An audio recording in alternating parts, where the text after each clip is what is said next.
Bonjour à tous, bienvenue sur Speed Coaching, la place où il faut être pour réaliser les projets qui vous tiennent à cœur plus rapidement et efficacement. Aujourd'hui, nous allons parler d'une qualité utilisée par les 100 plus gros chefs d'entreprise américains selon le magazine Forbes.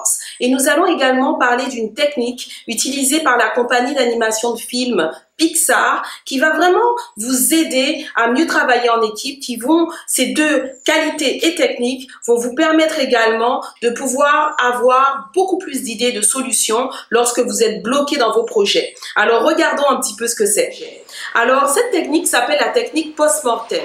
Elle consiste en fait à faire une réunion à la fin de chaque film pour pouvoir voir ce qui a marché et ce qui n'a pas marché. Donc ça va être la même chose pour vos projets. Il est intéressant de faire le bilan de ce qui a marché et ce qui n'a pas marché. C'est une technique utilisée depuis 1998 par la société Pixar et qui lui a permis au fur et à mesure des années d'améliorer ses films. Et vous pouvez le voir maintenant avec les différents films qui s'affichent pour vous montrer un exemple des films de Pixar. Donc, voyez, si pour cette grande compagnie d'animation ou même pour Walt Disney, cette technique marche, pourquoi pas pour vous en particulier? Généralement, nous sommes réticents à faire le bilan de nos projets, à faire le bilan de notre journée parce qu'on ne trouve pas ça nécessaire. Pourtant, le fait de faire ce post-mortem va nous permettre d'améliorer nos projets, va nous permettre d'améliorer notre journée pour pouvoir avancer dans nos projets et réaliser nos rêves.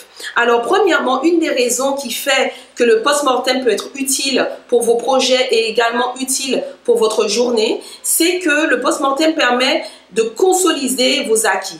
C'est-à-dire que lors de votre projet, vous allez apprendre de nouvelles choses. Lors de votre journée, vous allez apprendre de nouvelles choses. Donc, le fait de faire le bilan à la fin de la journée de ce qui a marché, ce qui n'a pas marché, de ce que vous devez retenir, ça va vous permettre de consolider vos acquis et ils seront présents pour vos prochains projets ou ils seront présents pour votre nouvelle journée. Le deuxième point intéressant qui va vous permettre justement d'améliorer vos projets, d'améliorer votre journée, d'améliorer vos systèmes au niveau de votre entreprise, ça va être de pouvoir repasser à la relève. Parce qu'évidemment, nul n'est éternel et peut-être au niveau de votre entreprise, vous allez bouger, peut-être que vous allez vendre, peut-être que vous allez avoir de nouveaux employés, peut-être aussi dans votre vie, il y a des choses que vous voulez passer à vos enfants. Donc, cette raison va être essentielle parce qu'elle va vous permettre justement de laisser quelque chose à la relève. Deuxième raison d'utiliser le post-mortem dans vos projets et dans votre vie, que ce soit dans votre vie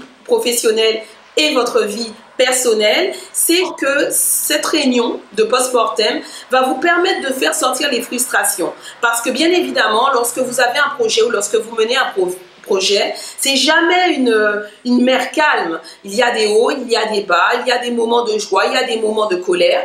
Et justement, le fait de faire un post-mortem, ça vous permet de revenir sur ces moments-là, ces moments forts et également vous permettre d'en parler. Parce que souvent, on se dit, bon, ben, c'est pas la peine, c'est du passé et ça s'accumule et à un moment donné, ça vous explose à la face.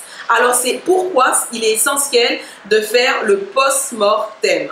Alors, si vous n'êtes pas très sûr d'utiliser le post-mortem dans votre entreprise ou de l'utiliser également dans votre vie, je vous avais deux autres petites raisons qui vont vous inciter à vraiment l'utiliser sur notre page blog. Alors, je vous invite vraiment à les lire parce que ça va être vraiment utile dans vos projets, ça va être vraiment utile dans votre vie. Ensuite, pour le meilleur pour la fin, vous vous demandiez, mais quelle est cette qualité utilisée par ces chefs d'entreprise pour pouvoir atteindre l'excellence, pour pouvoir réussir dans leurs affaires? Donc, cette qualité est la créativité. Effectivement, lorsque vous êtes créatif, vous pouvez trouver différentes solutions pour vous sortir dans la panade. Donc, si ça ne va pas bien, vous pouvez justement vous dire alors, j'ai solution A, solution B, solution C, etc.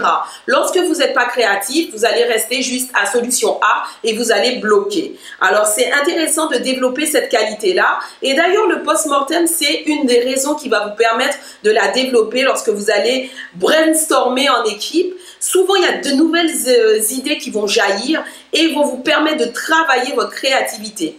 Donc, j'espère que cette technique et cette qualité, vous allez les garder dans vos vies, que vous allez les cultiver. Nous nous revoyons la semaine prochaine pour une nouvelle série de speed coaching. D'ici là, je vous invite à visiter notre page blog, à visiter notre page YouTube à Carutera Guadeloupe pour voir les anciennes vidéos et retrouver également des activités, des petits bonus sur notre page Facebook Carutera. Je vous souhaite une très bonne fin de semaine, un bon week-end de Pentecôte et à dimanche prochain. Bye bye.